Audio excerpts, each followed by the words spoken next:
So what is up sa inyo mga kap? So it's me MJ with another video, another unboxing of Precision 6. Let's go!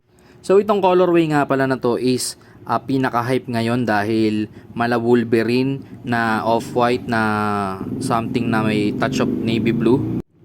So syempre para sa pair na to is super ganda nga naman talaga niyan.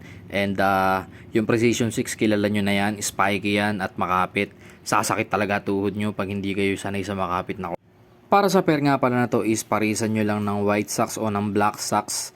Tapos maglagay kayo ng leg sleeve or compression shorts. Yung Precision 6 nga pala is XDR na rin or yung tinatawag na extra durable rubber, syempre.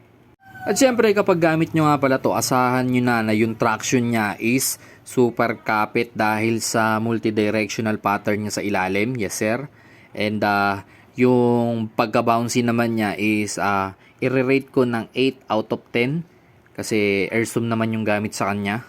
At syempre para sa mga flat-footed, syempre magdagdag kayo ng 0.5 na size dahil hindi to para sa mga flat-footed eh. So kayo na lang ang mag-adjust.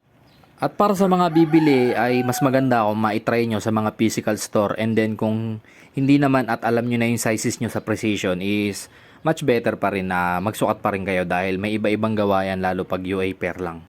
At para sa take ko naman sa sapatos na to is yung colorway niya para sa akin is 10 out of 10. Super ganda, yellow, navy blue, off-white, white, tapos yung midsole niya white din, and then yung ilalim niya sobrang ganda kasi navy blue. So yun lang, sana nabigyan ko yun ng mas magandang information para sa Precision 6 na colorway na parang Midnight DB na Wolverine. So maraming salamat. Let's go! Let's G!